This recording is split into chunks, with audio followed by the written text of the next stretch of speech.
The scent of pine and wet earth filled my lungs as I hurried through the forest, my bare feet silent against the moss-covered ground. Dawn was breaking, pale light filtering through the canopy above, but I wasn't watching the sunrise.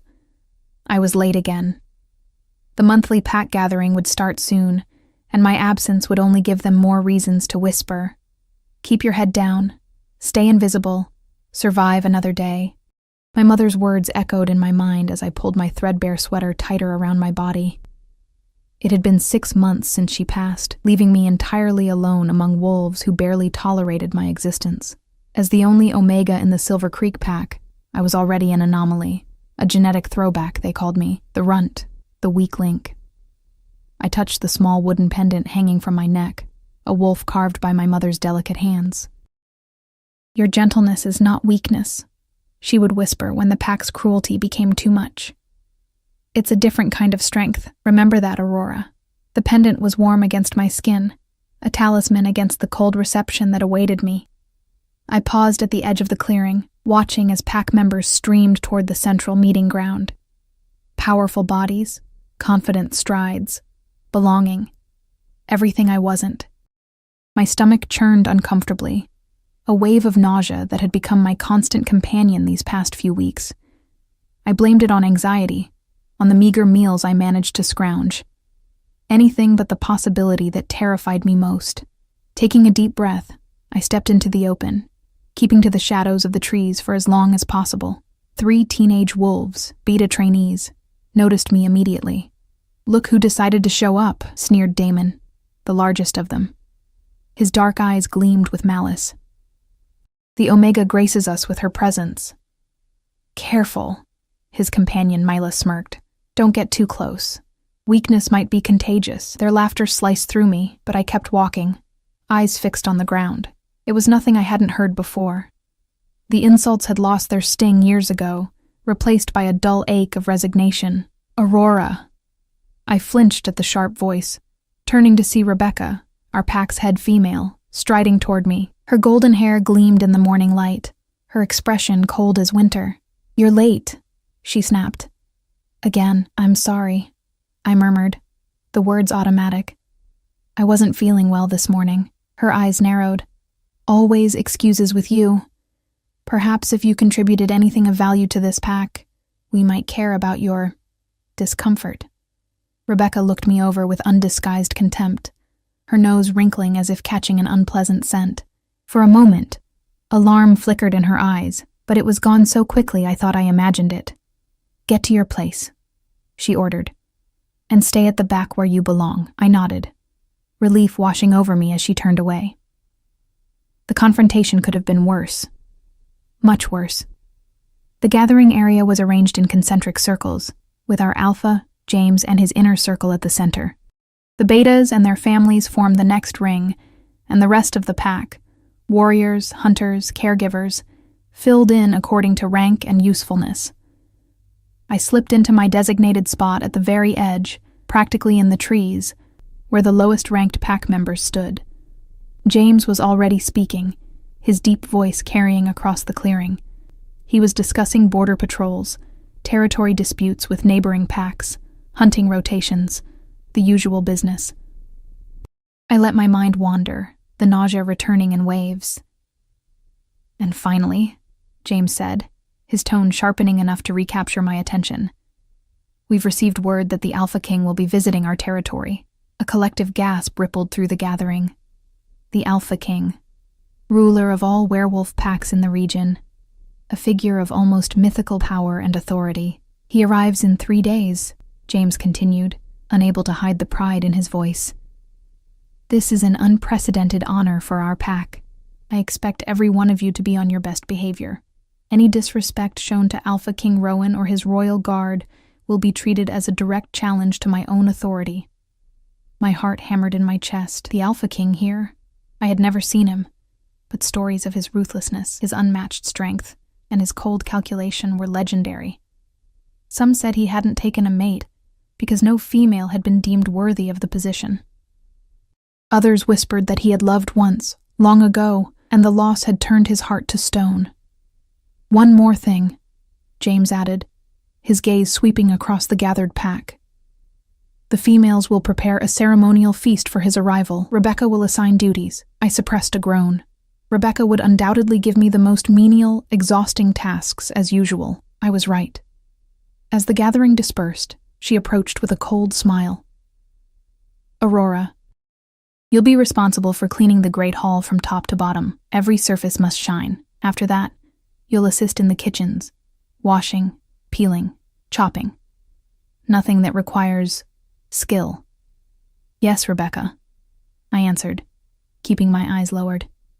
And for goddess's sake, do something about your appearance before the Alpha King arrives. You're a disgrace to our pack as it is. She walked away, leaving me standing alone as usual. I watched the pack disperse in groups of 2s and 3s, talking excitedly about the impending royal visit, while I remained solitary. This was nothing new. I'd spent my life on the periphery, watching others connect, belong, love. There was a time, 3 months ago, when I thought things might change. A night when I wasn't invisible, a night I still couldn't fully remember, yet couldn't completely forget. It was the spring equinox celebration. The pack had indulged in too much ceremonial wine, myself included, a rare indulgence that Rebecca had overlooked in the festive atmosphere. There had been a stranger there, I remembered that much, a visiting wolf whose face remained a blur in my memory, but whose touch had burned like fire against my skin. I recalled fragments only, strong hands, a whispered conversation in the darkness beyond the bonfires, the scent of sandalwood and storm clouds. And then, nothing.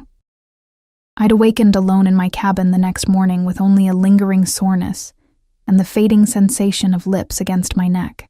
No one had mentioned the stranger afterward, and I had been too afraid to ask. It was as if he had never existed. I convinced myself it had been a dream, a fantasy born of loneliness and wine, until the nausea began, until my missed cycle, until the terrifying realization that had kept me awake for weeks. I placed a protective hand over my still flat stomach as I walked away from the gathering place. The morning sickness was growing worse, and soon my condition would become impossible to hide. An unmated, pregnant Omega. I couldn't imagine a more precarious position in pack hierarchy. Would they drive me out? Force me to abandon the child? The possibilities made my blood run cold. I made my way to the Great Hall, an impressive log structure that served as our pack's ceremonial center. It was empty now, the perfect time to begin the monumental cleaning task Rebecca had assigned. As I gathered supplies from the storage closet, my mind raced with possibilities, plans, fears. Talking to yourself again, freak? I jumped, nearly dropping the bucket I held. Damon stood in the doorway, flanked by his ever-present shadows, Mila and Tristan. Just working, I muttered, turning away. I heard you might be sick, Mila said, her voice dripping with false concern. Something chronically wrong with you. More wrong than just being an Omega, I mean. My blood turned to ice. Did they know? How could they? I'm fine, I said, my voice surprisingly steady. Just tired. Maybe she's just weak, Tristan suggested, the lanky wolf leaning against the doorframe. Too weak to even be an Omega, if that's possible. Or maybe, Damon said, stepping closer, his nostrils flaring. There's something else going on. I backed away, my heart pounding. I have work to do. Rebecca's orders. Rebecca thinks there's something off about you lately, too. He pressed. Your scent is different. Panic clawed at my throat. I don't know what you're talking about. Damon opened his mouth to respond when a shadow fell across the doorway.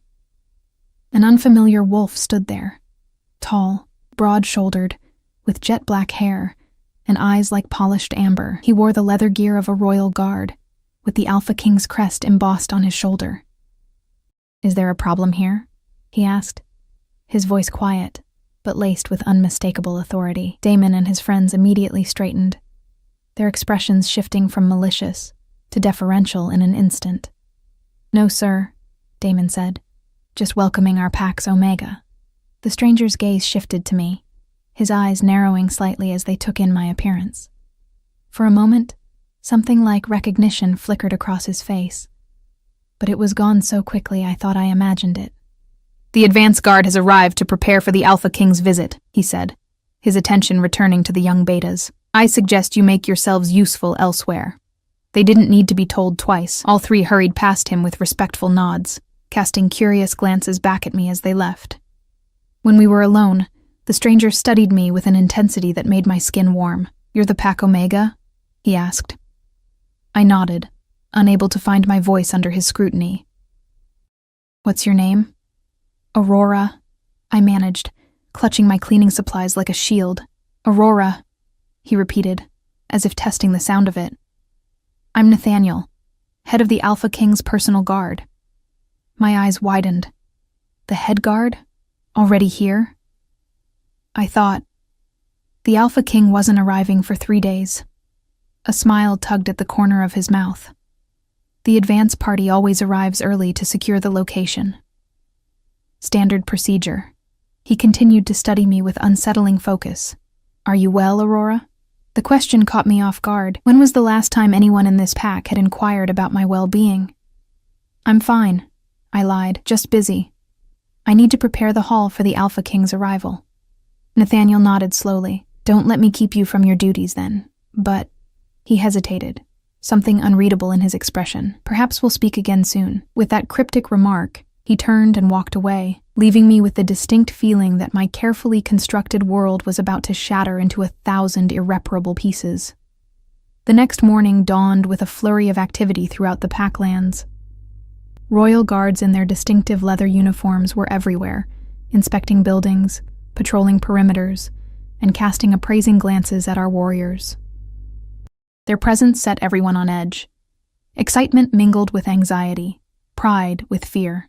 Only I seemed invisible to the commotion, scrubbing floors and polishing wooden surfaces until my hands were raw and my back ached with the strain. I had just finished cleaning the enormous hearth in the great hall when a wave of dizziness washed over me. The room tilted alarmingly, and I gripped the stone mantelpiece to steady myself. The nausea that had haunted me for weeks intensified, and I barely made it outside before emptying the meager contents of my stomach behind a cluster of bushes. "Still claiming you're just tired?" I wiped my mouth with the back of my hand and turned to find Rebecca watching me, arms crossed over her chest. Her face wore an expression I couldn't quite decipher, somewhere between disgust and calculation. "It must have been something I ate," I mumbled, straightening up despite the trembling in my legs. She laughed, a cold, humorless sound. "Or someone you did." My blood froze in my veins. "What?" Rebecca stepped closer, lowering her voice. "You think I don't know? The pack may be blind to your condition, but I'm not. You reek of it." Her eyes dropped to my abdomen, and I resisted the urge to cover it protectively. An unmated pregnant Omega. The Alpha would be within his rights to exile you for bringing such shame upon us. Panic clawed at my throat. "Please, Rebecca." "Who is the father?" she demanded. "Was it one of the border guards? A passing loner?" I shook my head, tears threatening. "I don't know," I whispered, the partial truth burning my tongue. I had suspicions, fractured memories of that night during the equinox celebration, but nothing concrete enough to name. Something like satisfaction gleamed in her eyes. "Of course you don't. Pathetic." She circled me slowly, like a predator assessing prey. "Here's what's going to happen. You will continue your duties without complaint. You will not breathe a word of your condition to anyone, especially with the Alpha King's delegation here. After his visit, when things settle down, the Alpha will decide your fate." Her lips curved into a cruel smile. "If you're lucky, he'll merely banish you. If not..." The threat hung in the air between us. I had seen what happened to wolves who severely displeased our Alpha.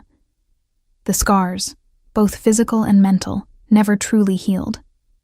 "Do we understand each other?" Rebecca asked, her voice silky with malice. I nodded, unable to speak past the knot of fear in my throat. "Good. Now clean yourself up. You look even more pathetic than usual." She turned to leave, then paused. "And Aurora? Stay away from the royal guards. They're not here for the likes of you." As she walked away, I leaned against the rough bark of a nearby pine, trying to slow my racing heart. I was trapped, If I fled now, the pack would hunt me down as a deserter. If I stayed, eventually my pregnancy would become impossible to hide, and I'd face exile or worse, alone, vulnerable, with a child to protect. My fingers found the wooden pendant around my neck, seeking comfort in its familiar contours. "What do I do, Mother?" I whispered. "How do I protect this baby?" No answer came but the soft rustling of pine needles overhead. I straightened my shoulders and took a deep breath. One day at a time. That was all I could manage now. Survive today. Worry about tomorrow when it came. I returned to the great hall, determined to finish my assigned tasks before seeking the solitude of my small cabin at the edge of pack territory.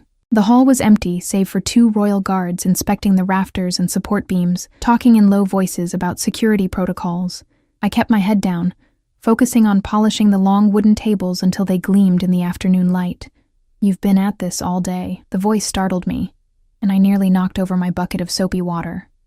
Nathaniel, the head of the Alpha King's guard, stood a few feet away, watching me with that same unsettling intensity as yesterday. "I want everything to be perfect for the Alpha King's arrival," I said, my voice barely above a whisper. "At the expense of your health?" He nodded toward my hands, red and chapped from hours of harsh soap and hot water. I tucked them behind my back instinctively. "I'm fine." "That seems to be your standard response," he observed, "even when it's clearly untrue." Something in his tone, not mockery but genuine concern, caught me off guard. I found myself meeting his amber eyes, searching for the hidden agenda behind his interest. Royal guards didn't concern themselves with Pack Omegas. It made no sense. "Why do you care?" I asked, immediately regretting the boldness of my question. To my surprise, he didn't take offense. "Let's just say I notice things others miss." He glanced at the guards across the room, then back to me. "Walk with me? Just for a moment. You look like you could use some fresh air."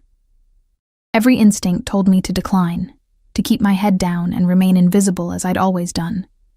Yet something, curiosity perhaps, or simple loneliness, made me nod in agreement. Outside, the late afternoon sun bathed the pack grounds in golden light. Nathaniel guided me toward a small grove of birch trees, just far enough from the bustle of activity to offer some privacy, but still within sight of others, a consideration that surprised me.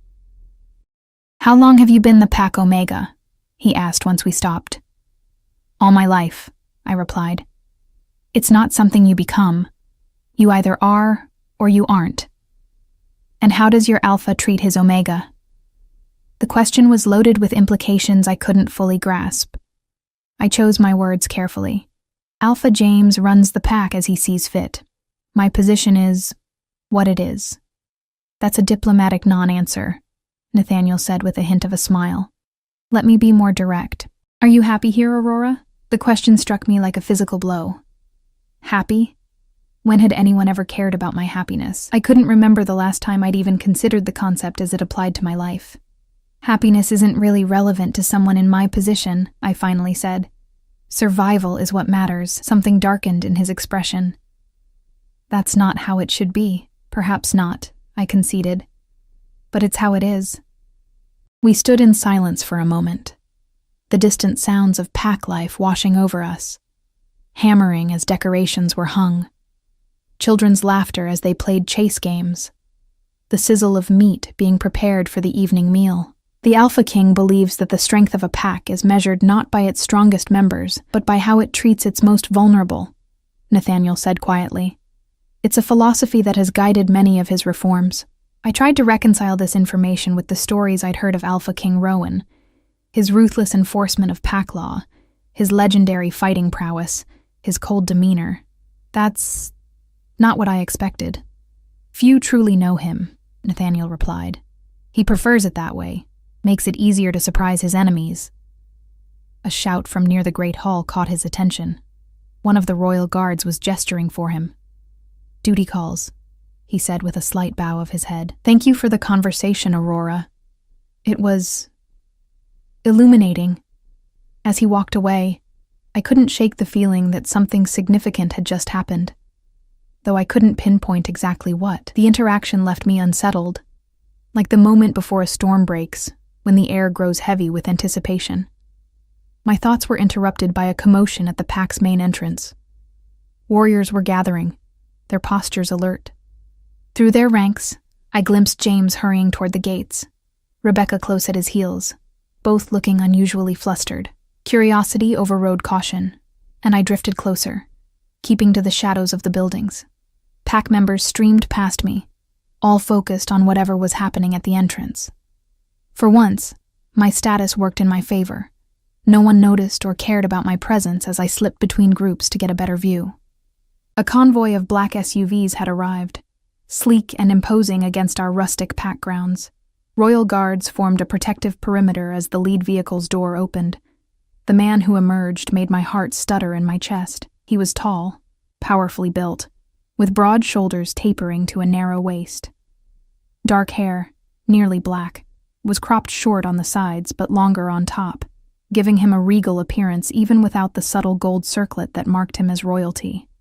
His face might have been carved from marble, all sharp angles and perfect symmetry, but it was his eyes that captured me. Even from a distance I could see their unusual color, a deep, stormy blue, ringed with gold. The Alpha King had arrived, 2 days earlier than expected. The pack dropped to one knee in unison, heads bowed in submission. I followed suit, though my movement was delayed by shock. From my kneeling position, I watched through lowered lashes as James approached, his usual confidence replaced by deferential respect. "Alpha King Rowan," he said, his voice carrying across the suddenly silent grounds. "We are honored by your presence, though we weren't expecting you until—" "Plans changed," the Alpha King interrupted, his deep voice sending an inexplicable shiver down my spine. "I trust that's not a problem?" "Of course not," James hurried to assure him. "We're prepared to accommodate you and your entourage immediately." Alpha King Rowan's gaze swept over the assembled pack, assessing, calculating. For a brief, heart-stopping moment, I could have sworn his eyes paused on me, though I was just one of many kneeling wolves. A strange expression crossed his face, something like recognition, before he turned back to James. "You're alpha female?" he inquired, nodding toward Rebecca, who stood slightly behind James. "Yes, my mate Rebecca," James confirmed, gesturing her forward. She stepped up gracefully, lowering her head in respect. "Alpha King, welcome to Silver Creek territory. We've prepared a feast in your honor.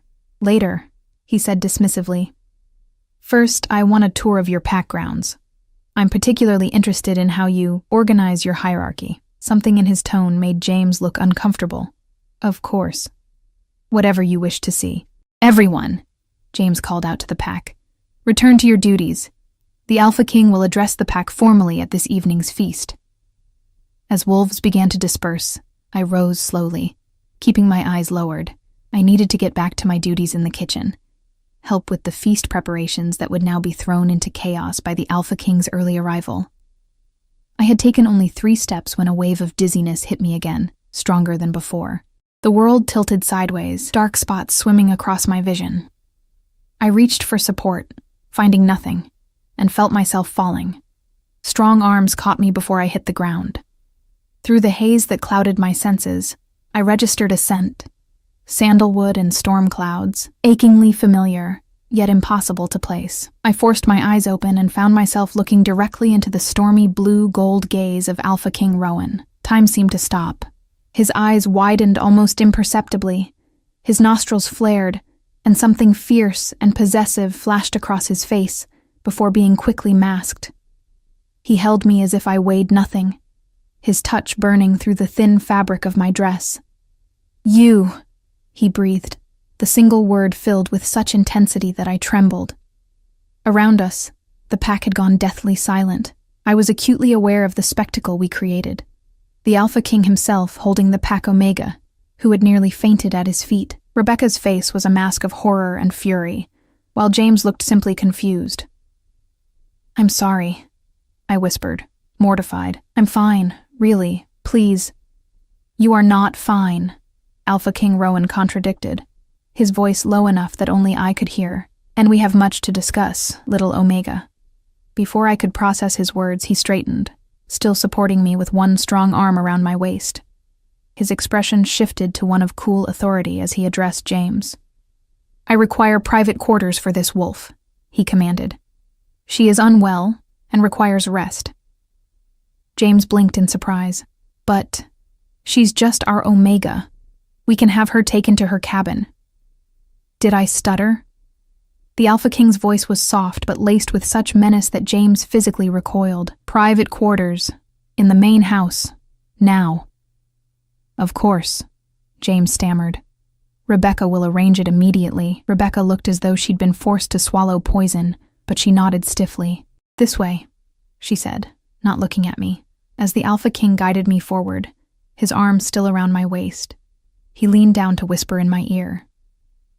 "We have much to discuss, Aurora, starting with the child you carry." His hand moved to rest briefly, possessively, over my stomach. "My child." Rebecca led us to the main pack house, her back rigid with tension, her scent sour with resentment and fear. I barely registered our surroundings, my mind still reeling from the Alpha King's words. My child. How could he possibly know? How could he claim? Fragments of memory from the equinox celebration suddenly resurfaced. A stranger with storm blue eyes, the scent of sandalwood and authority, whispered words in the darkness that I couldn't quite recall. My heart thundered against my ribs as impossible connections began to form. We stopped before a door in the east wing of the house, the guest quarters reserved for visiting dignitaries. Rebecca opened it with trembling hands, revealing a spacious room with a 4-poster bed, sitting area, and private bathroom. It was easily 10 times the size of my humble cabin. "Will this be suitable?" she asked the Alpha King, pointedly avoiding my gaze. "It will do," he replied coolly. "Leave us." Rebecca's eyes widened. "Alpha King, perhaps I should stay with her. She's clearly unwell and—" "Leave us." Each word fell like a stone, brooking no argument. She retreated with a hasty bow, shutting the door behind her. I heard her footsteps pause briefly in the hallway before continuing, no doubt burning with curiosity and alarm. Alone with Alpha King Rowan, I felt like prey in the presence of an apex predator. He was even more imposing up close, taller than I'd initially realized, with an aura of raw power that made the air around him seem electrified. I took an instinctive step backward, only to find myself trapped against the edge of the bed. "Sit," he commanded, gesturing to the bed, "before you fall again." I obeyed silently, perching on the edge of the mattress, hands folded in my lap to hide their trembling. He remained standing, studying me with an intensity that made my skin flush. "You don't remember me," he stated rather than asked. I swallowed hard. "The equinox celebration," I whispered. "You were there? But why would the Alpha King attend a minor pack's seasonal ritual without—" I trailed off, confusion clouding my thoughts.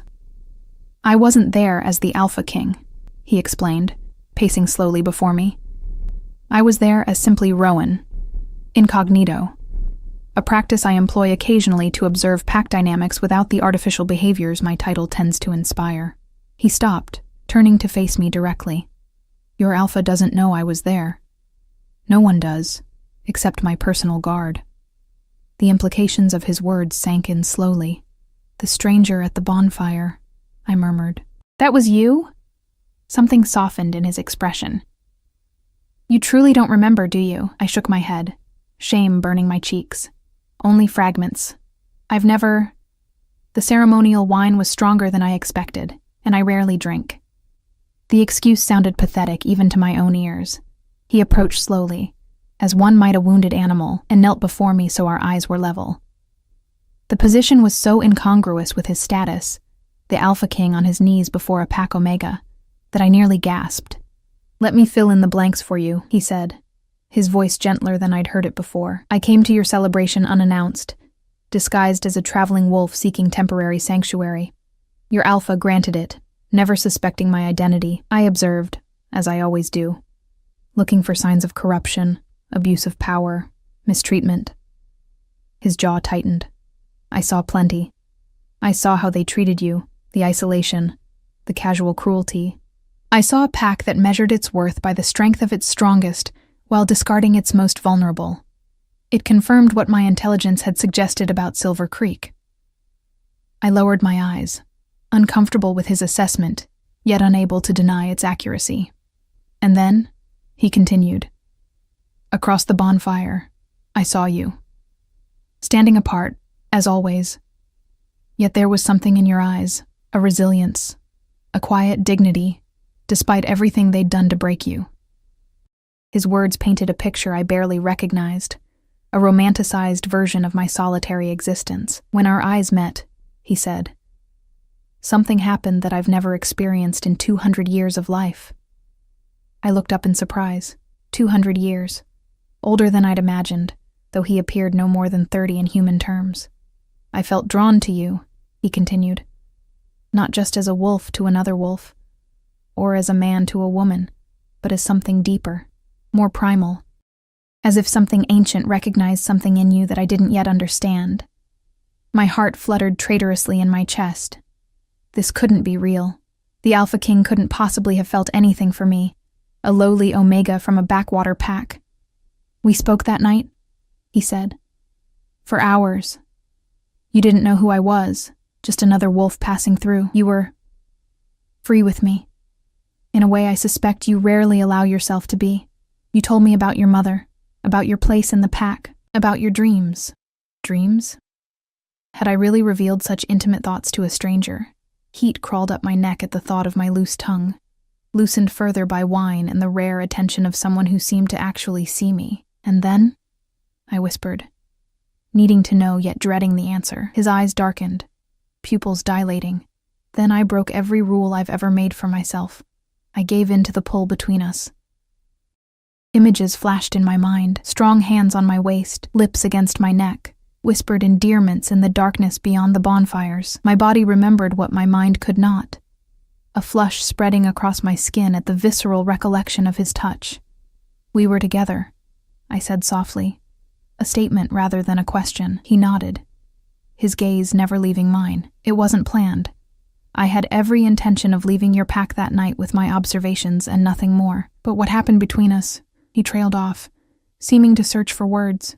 It was as if the moon herself had orchestrated our meeting. I should have felt used, manipulated, taken advantage of by a wolf who knew his own identity while concealing it from me. Instead, I felt an inexplicable sense of rightness, as if puzzle pieces were finally sliding into place. The next morning, I had to leave before dawn, he continued. Duties of state, urgent matters that couldn't wait. I left instructions with Nathaniel to monitor your well-being discreetly, intending to return for you once certain. Political matters were settled. I never anticipated. His gaze dropped to my abdomen, still flat beneath my simple dress. A child, I whispered. Your child. Mine, he confirmed, and the single word held such fierce possessiveness that it sent a shiver down my spine. I knew the moment I saw you today. Your scent has changed, sweeter, richer, marked by my own in a way that goes beyond our night together.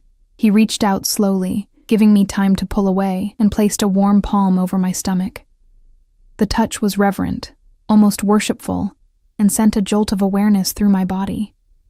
How did you know to come now? I asked, trying to make sense of the timing. Nathaniel reported back to me yesterday. He sensed your condition immediately and recognized what it meant. A muscle in his jaw ticked. He also reported how this pack has been treating you. The ridicule, the isolation, the cruelty. Shame washed over me. It's nothing I'm not used to. That, he said, voice hardening, is precisely the problem. He stood abruptly, his tall frame looming over me. You should never have had to get used to such treatment. No wolf should, but especially not. An Omega? I supplied when he hesitated. My mate, he corrected, the words falling between us like a thunderclap. I stared at him in disbelief. Your mate? But we barely know each other. One night doesn't make... Do you feel it? He interrupted, his intense gaze boring into mine. The pull, the recognition, even now with your memories fragmented? I couldn't lie, not to him and not to myself. From the moment he'd caught me as I fell, something inside me had been singing in recognition. A bone-deep certainty that defied logical explanation. Yes, I admitted quietly. I feel it. Relief softened his features. Then you understand why I came the moment Nathaniel contacted me. Why I couldn't wait another day, let alone 2. Why seeing you mistreated makes me want to tear this pack apart with my bare hands. His vehemence startled me. What happens now? I asked, fear and hope warring within me. Rowan took a deep breath, visibly reining in his emotions. Now you rest. You've been pushing yourself too hard, and it's affecting both you and our child. I'll deal with your alpha and his mate. The thought of him confronting James and Rebecca sent a bolt of panic through me. Please don't make things worse, I pleaded. After you leave, I still have to live here, and if they think I've somehow manipulated you or... After I leave? He looked genuinely puzzled. Aurora, you're coming with me, tonight. Back to the royal territories, where you belong. The declaration left me speechless. Leave? Leave the only home I'd ever known, however unwelcoming? The idea was simultaneously terrifying and exhilarating. But, I stammered, the pack has forfeited any claim to your loyalty through their treatment of you, he finished firmly. As for official matters, as Alpha King, I can absorb any wolf into my personal pack at will. It's one of my prerogatives, one I rarely exercise, but in this case, his expression hardened. In this case, I won't be denied. Before I could formulate a response, a sharp knock sounded at the door. Rowan's posture shifted instantly, the brief vulnerability he'd shown with me replaced by the cool authority of the Alpha King. Enter, he commanded. Nathaniel appeared in the doorway, his expression grave. Alpha King, the pack has assembled for the feast as requested. Alpha James grows impatient for your appearance. Rowan's lips curved in a cold smile that never reached his eyes. Does he indeed? Then we shouldn't keep him waiting, should we? He turned back to me. Rest now. I'll send a healer to check on you shortly. One from my own pack, not theirs. He moved toward the door, then paused, returning to my side with unexpected swiftness.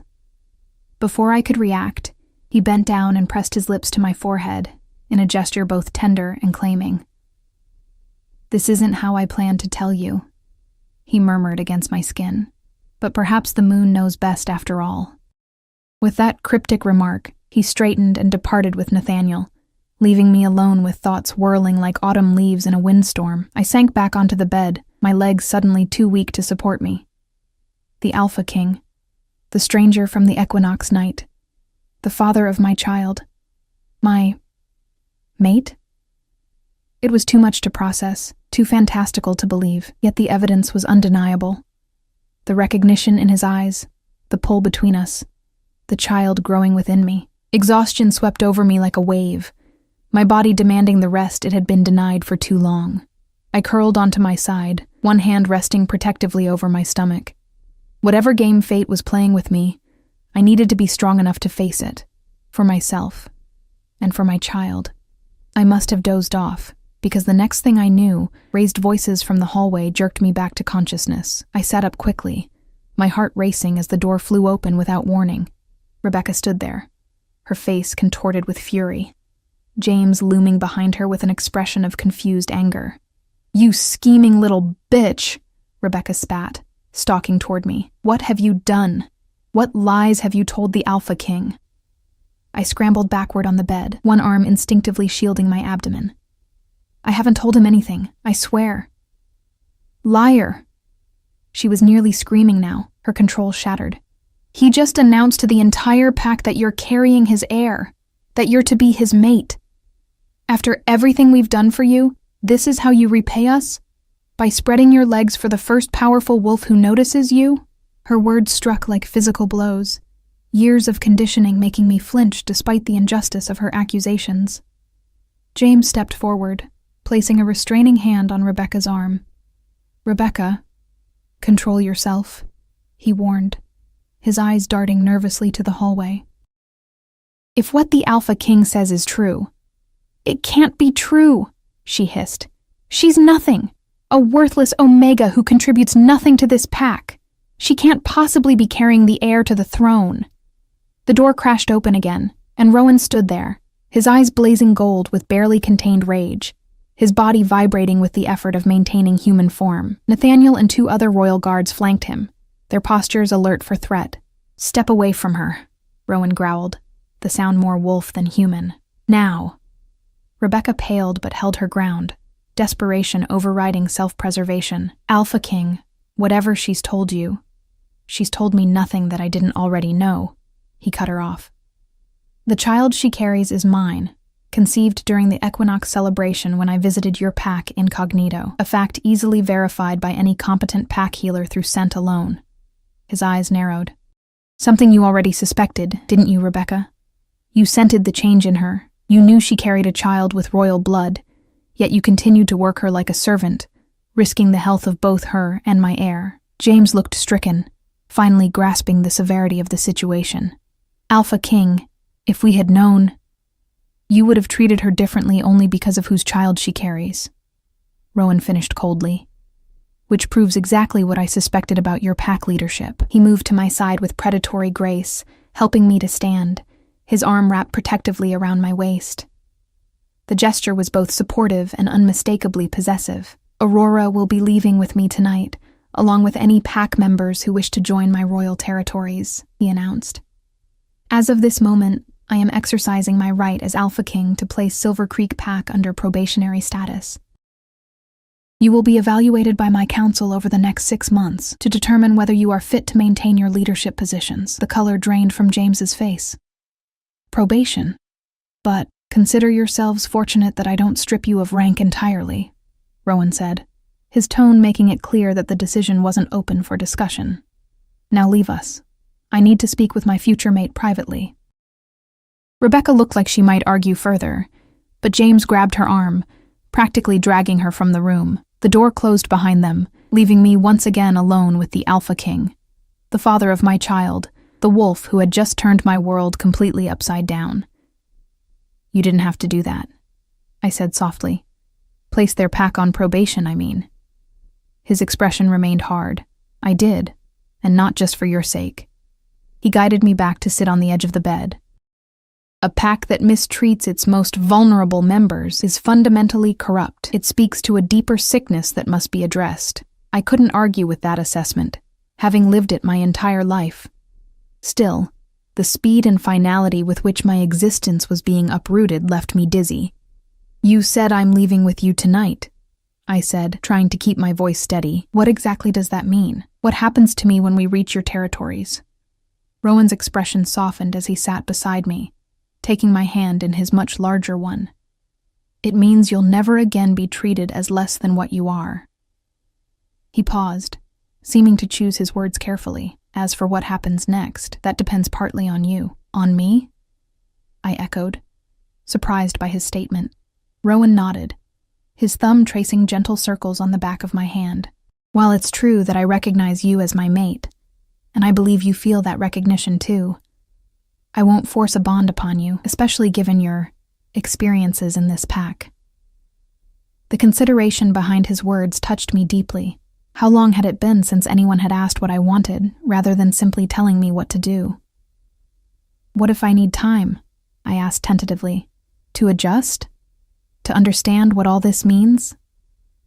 "Then time is what you'll have," he said without hesitation. "You'll be given quarters in the royal residence, safe, comfortable, with everything you and our child need. You'll receive the best prenatal care from our healers. No obligations beyond taking care of yourself and our baby." His expression grew earnest. "I want you to heal, Aurora. To discover who you are outside the confines of this pack's cruelty." Hope, fragile, tentative, bloomed in my chest. "And if I choose to accept the mate bond? What then?" Something fierce and possessive flashed in his eyes. "Then you would rule beside me as my queen. Our child would be heir to the throne, and I would spend every day ensuring you never doubt your worth again." The magnitude of what he offered was almost too much to comprehend. From Pack Omega to Queen, the transition seemed impossible, like something from a fairy tale rather than real life. "I don't know how to be a queen," I admitted, the inadequacy of my upbringing suddenly painfully apparent. "I don't know politics or diplomacy or royal protocols." Rowan smiled, the expression transforming his severe features. "Those can be learned. What can't be taught is the compassion, resilience, and quiet strength I saw in you that night. Qualities far more important in a true leader than knowing which fork to use at a formal dinner. His confidence in me was both terrifying and exhilarating. I wanted to believe him, to believe in myself the way he seemingly did. But years of conditioning weren't so easily overcome. Why me? I finally asked, the question that had been burning in my mind since he'd first claimed me. You could have any female wolf in the territories. Alphas, betas, wolves with political connections and proper upbringing. Why choose an omega from a backwater pack? Rowan was quiet for a long moment, considering. There's an ancient belief among the oldest werewolf bloodlines, he finally said, that the strongest packs arise not from mating power with power, but from balancing opposing energies. The warrior with the healer, the storm with the sanctuary. His eyes held mine. For 2 centuries, I've ruled with strength and sometimes necessary ruthlessness.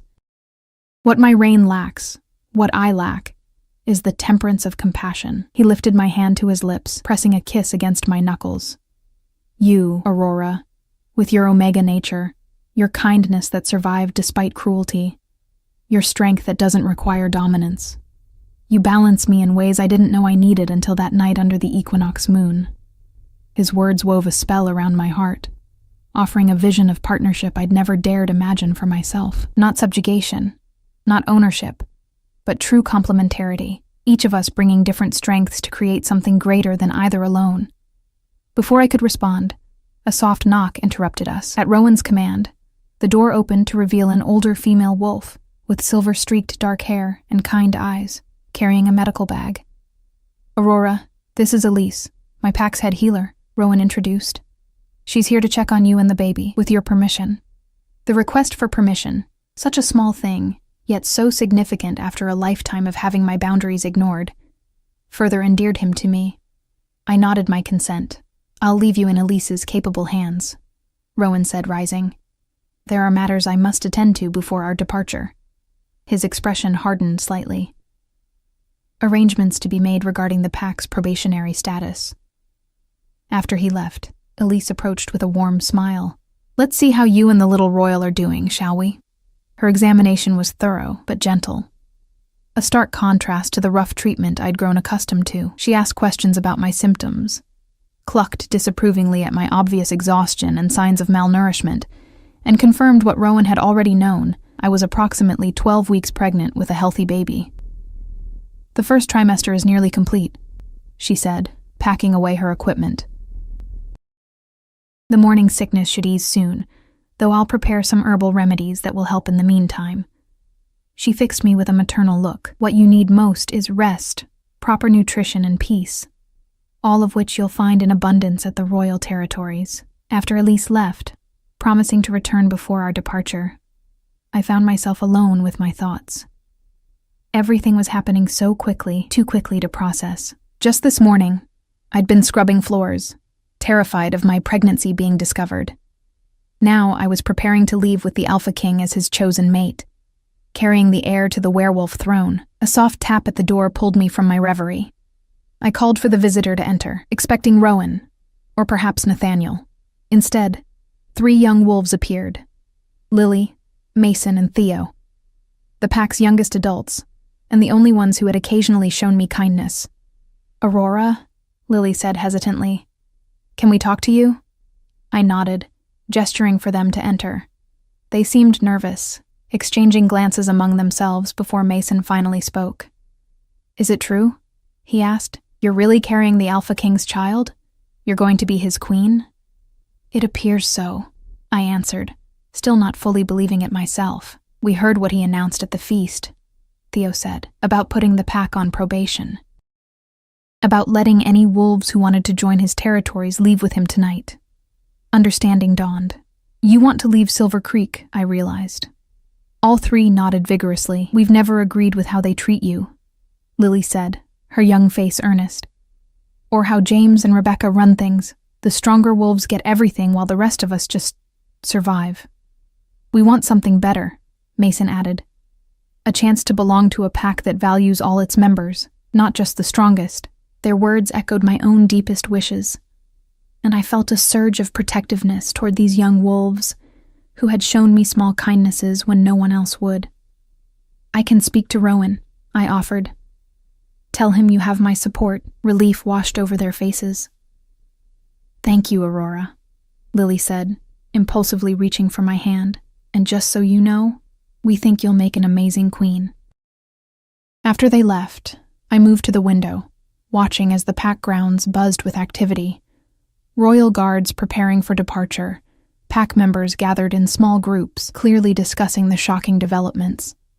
My gaze drifted to my tiny cabin at the edge of the territory, barely visible among the trees. I would need to collect my few belongings before we left. As if summoned by my thoughts, Rowan appeared in the doorway. "Nathaniel tells me 3 young wolves have requested to join our departure," he said. "Friends of yours?" "The closest thing I have to friends here," I replied honestly. "They've always been kind to me, even when it wasn't popular to be so." He nodded. "Then they're welcome. Their request has been granted." He stepped closer. "I've sent guards to collect your belongings from your cabin, but if you'd prefer to go yourself..." The consideration in his offer touched me. "I would like that," I admitted. "To say goodbye, I suppose." "I'll escort you myself," he said, offering his arm. The gesture was so formal, so at odds with our current undefined relationship, that I almost smiled. Instead, I placed my hand in the crook of his elbow, feeling the solid strength of him beneath my fingers. As we walked through the pack grounds, I was acutely aware of the stares following us. Some curious, some envious, some openly hostile. Rebecca was nowhere to be seen, but James watched from the steps of the main house, his expression unreadable. My cabin stood exactly as I'd left it that morning, though it somehow looked smaller, shabbier in Rowan's powerful presence.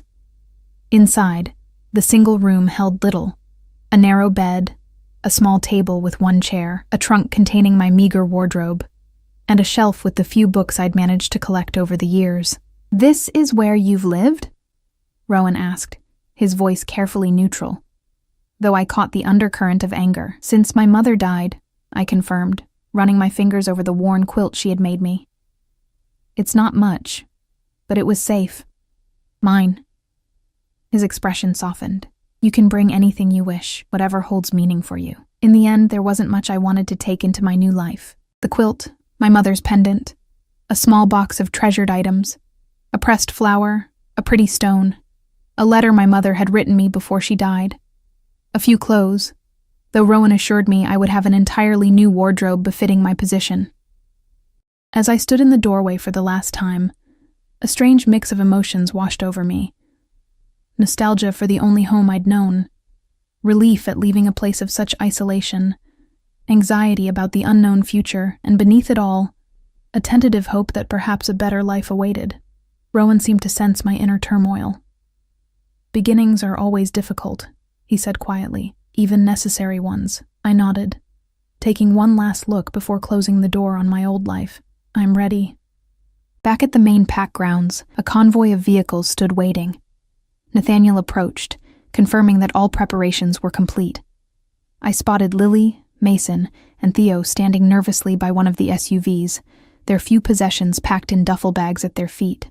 James intercepted us before we could reach the vehicles, his manner submissive but desperate. "Alpha King," he began, "I must protest this situation. Taking 4 of our pack members, including our Omega, your Omega." Rowan's voice was dangerously soft. "Strange. I don't recall you valuing her as such until this moment." James flinched. "The pack has provided for Aurora her entire life." "Provided?" Rowan echoed incredulously. "You call isolation, ridicule, and menial labor providing? You call a drafty cabin at the edge of territory providing?" His anger was palpable, a living thing that seemed to thicken the air around us. "Be grateful I'm leaving your leadership intact, if only provisionally." Before James could respond, Rowan guided me firmly toward the lead vehicle. Nathaniel opened the door, and I slid into the luxurious interior, Rowan following close behind. As the convoy pulled away from Silver Creek Packlands, I found myself unable to look back, my gaze fixed instead on the road ahead and the man beside me who had, in the space of a single day, transformed my existence entirely. Night had fallen by the time our convoy reached the royal territories, the journey passing in comfortable silence between Rowan and me. I'd dozed for part of the trip, my body finally succumbing to the exhaustion of pregnancy and the emotional whirlwind of the day. Each time I woke, I found Rowan watching me with an expression of protective tenderness that made my heart flutter. The royal residence emerged from the darkness like something from a dream. An impressive stone structure, both fortress and palace, nestled against a backdrop of mountains and surrounded by dense forest.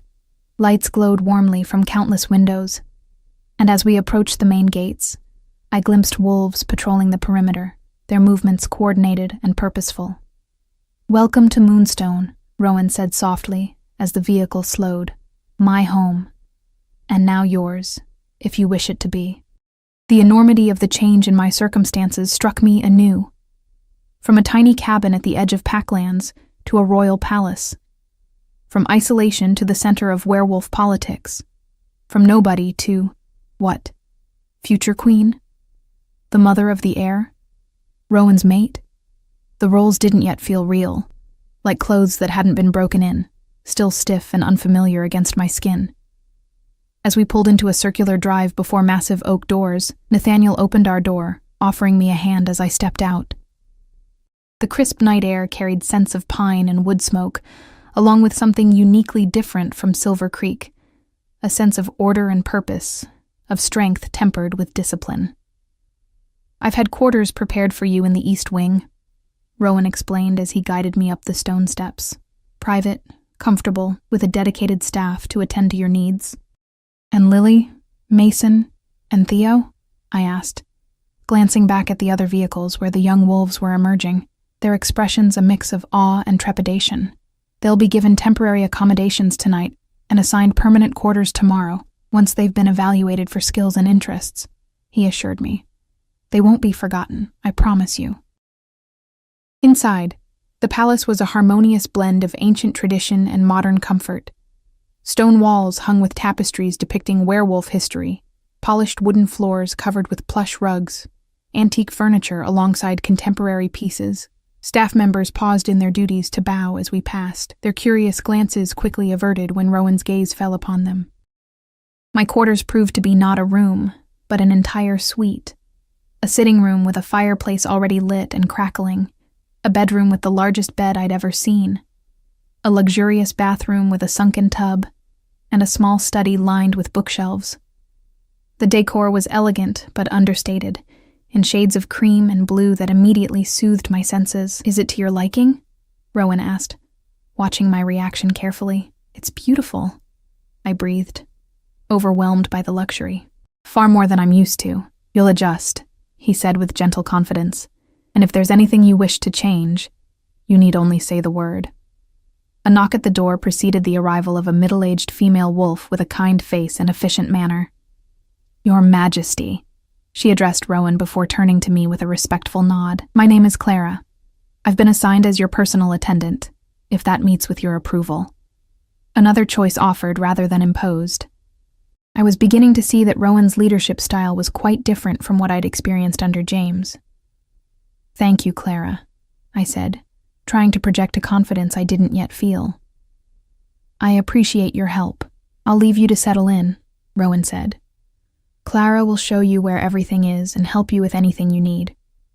Elise will check on you in the morning." He hesitated, then added, "Perhaps we could have breakfast together, if you feel up to it." The hint of uncertainty in his voice, the mighty Alpha King, actually concerned about my preferences, was endearing. "I'd like that," I replied honestly.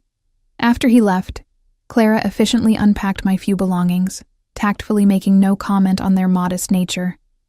She explained the various amenities of the suite, showed me where to find the clothing that had been hastily provided for me, and assured me that a more extensive wardrobe would be tailored to my specifications in the coming days. "A bath has been prepared for you," she said, "and a light meal will be brought up shortly.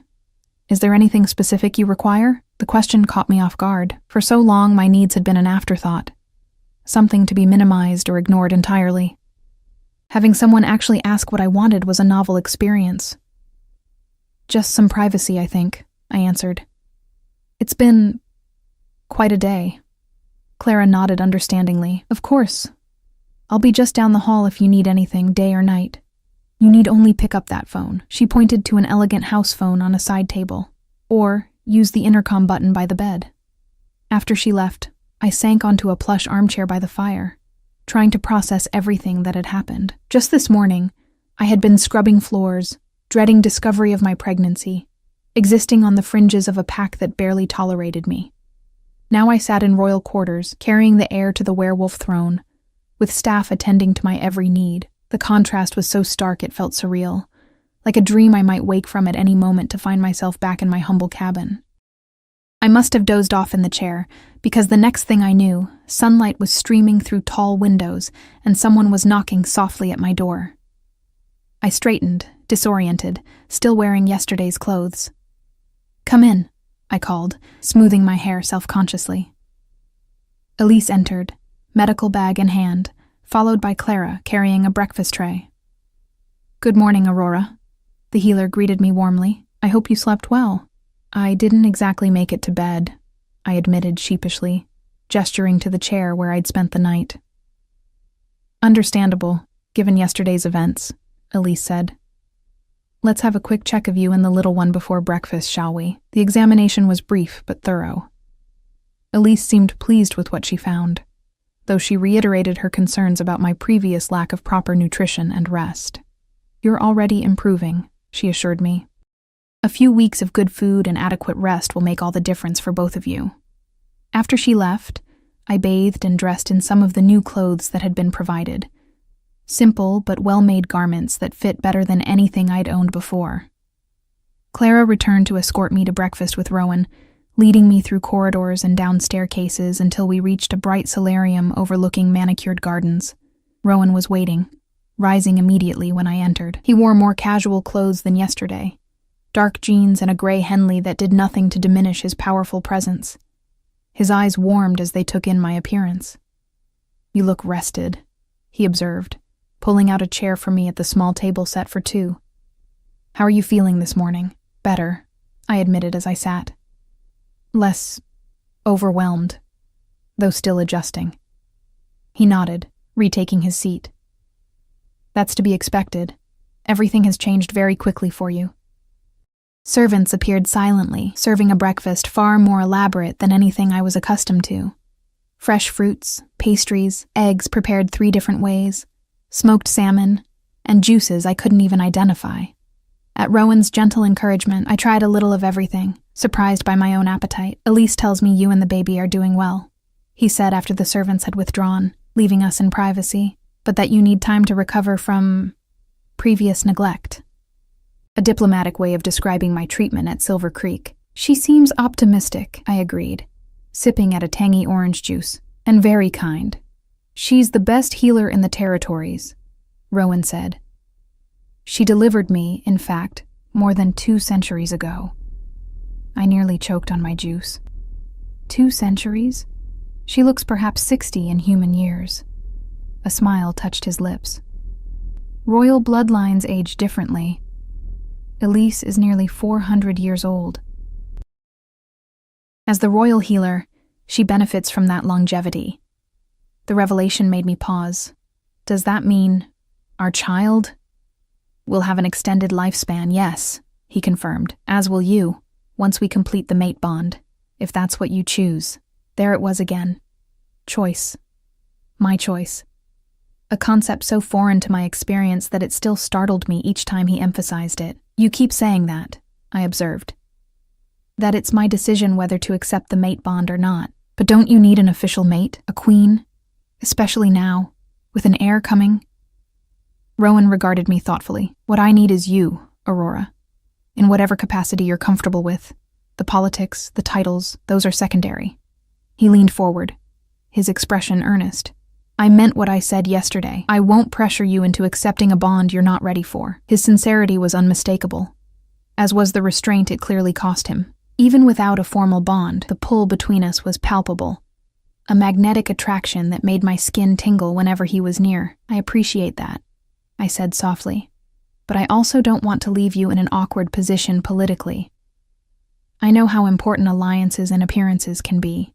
He laughed, the sound warming me from the inside out. "Trust me, I've survived 2 centuries of political maneuvering.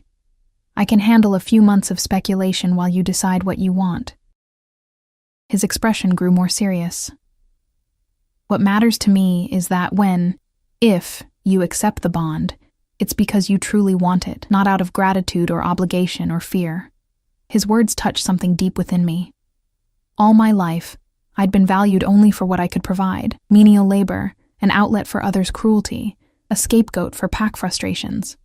Never for myself, for who I truly was.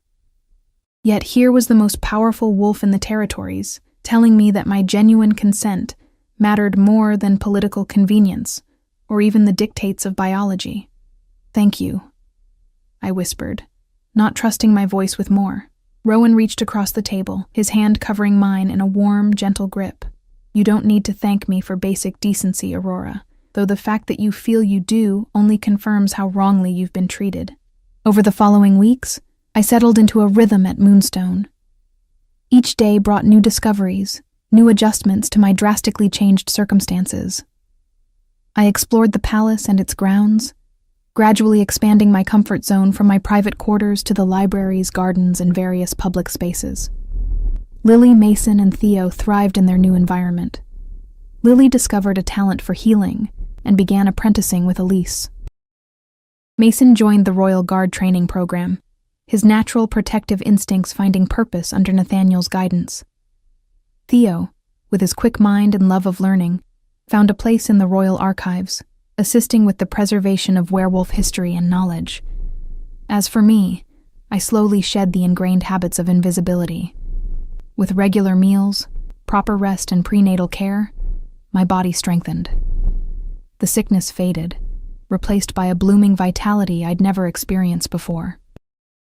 My abdomen rounded with our growing child, and the first time I felt the baby move, a flutter like butterfly wings beneath my skin. Tears of wonder filled my eyes. Rowan was true to his word, never pushing for more than I was ready to give. We spent time together daily, sharing meals, walking in the gardens, talking for hours about everything and nothing. He told me stories of his long life, of the changes he'd witnessed in werewolf society, of his vision for a more unified, equitable future for all wolves, regardless of rank or designation. In turn, I gradually opened up about my life at Silver Creek, about my mother and her quiet strength, about the small ways I'd preserved my sense of self despite years of degradation. He listened with an intensity that made me feel truly heard, perhaps for the first time in my life. And throughout it all, the connection between us deepened, strengthened, evolved from the initial spark of recognition into something rich and multifaceted. 3 months after leaving Silver Creek, on a crisp autumn evening with the moon rising full and bright over the mountains, I found myself in the palace gardens with Rowan. We sat on a stone bench beside a reflecting pool, the water's surface mirroring the silver moonlight. My hand rested on my now prominent belly, feeling the occasional movements of our active child. Rowan's arm was around my shoulders, a comfortable weight I'd grown accustomed to. "I've been thinking," I said into the peaceful silence. Rowan murmured, his thumb tracing lazy circles on my shoulder. "About the mate bond," I clarified, feeling him go still beside me. "About us." He shifted slightly to face me, his expression carefully neutral despite the hope I could see kindling in his eyes. "And what have you been thinking?" I took a deep breath. The words I'd rehearsed suddenly inadequate for the magnitude of what I wanted to express. "That I'm ready," I said simply. "Not because of the baby or gratitude or any external reason, but because these months with you have shown me who you truly are, beyond the Alpha King title. Because when I'm with you, I feel complete, seen, valued." I placed my hand over his heart, feeling its strong, steady beat. "Because I love you, Rowan, and I want to be your mate, your queen, your partner in every sense of the word." The control he'd maintained for months cracked, raw emotion flooding his features. Joy, relief, possessiveness, and above all, love so intense it took my breath away. "Aurora," he breathed, my name a prayer on his lips. "Are you certain? Once done, the bond is irreversible." "I'm certain," I confirmed. "I've never been more sure of anything." His hand came up to cradle my face with exquisite gentleness. "I have loved you since that night under the equinox moon," he confessed. "Everything since. Finding you again, bringing you here, waiting for your decision, has only deepened that love beyond what I thought possible." He leaned forward, pressing his forehead to mine in an intimate gesture of connection. "You've transformed me, little Omega, taught me that true strength lies not in dominance but in compassion, in patience, in love." When his lips finally met mine, it felt like coming home to a place I'd never been but had always been seeking. The kiss deepened, awakening the bond that had lain dormant between us, waiting only for mutual acceptance to bloom into full life. I felt it forming, a golden thread connecting our souls, unbreakable and eternal. Through it flowed his emotions, his fierce protectiveness, his pride in me, his joy in our child, his absolute commitment to our future together. When we finally parted, breathless, the world seemed somehow brighter, colors more vivid, scents richer. The mate bond, now fully formed, hummed between us like a perfect endless note. "My mate," Rowan whispered, voice rough with emotion. "My queen." "My alpha," I returned, the words carrying none of the submission I'd once associated with them, only partnership and equality. Our child chose that moment to deliver a particularly enthusiastic kick, as if sensing the momentous occasion. We both laughed, hands meeting over the swell of my belly. "Already strong-willed," Rowan observed with pride, "like their mother. And powerful," I added, "like their father." We remained in the garden until the moon reached its zenith, talking of the future, making plans, simply existing in the newfound completeness of our bond. The path ahead would not always be easy. I had much to learn about being queen, about royal politics, about leading rather than following. But for the first time in my life, I faced the future not with fear, but with confidence. 6 months later, as spring returned to the mountains, I gave birth to our daughter, Princess Sophia, heir to the werewolf throne, with her father's storm-blue eyes and my fair hair. As I held her in my arms, Rowan beside me, his pride and love washing through our bond, I marveled at the journey that had brought me here. From rejected Omega to beloved queen, from solitary survivor to the heart of a family, from the periphery to the very center of a world I was now helping to reshape, a world where no wolf would be valued less for their designation, where strength would be measured by compassion as much as power. My mother's pendant still hung around my neck, a reminder of her words that had sustained me through the darkest times. "Your gentleness is not weakness. It's a different kind of strength." Words that had once been a private comfort now formed the foundation of my approach to queenship. Words that would guide my daughter as she grew into her inheritance. Words that were changing the very nature of werewolf society under Rowan's and my joint leadership. As if sensing my thoughts, Rowan leaned down to press a kiss to my forehead. "Happy?" he asked, though he could feel the answer through our bond. "Complete," I corrected, looking from him to our daughter and back again. "Completely, perfectly, unbelievably complete."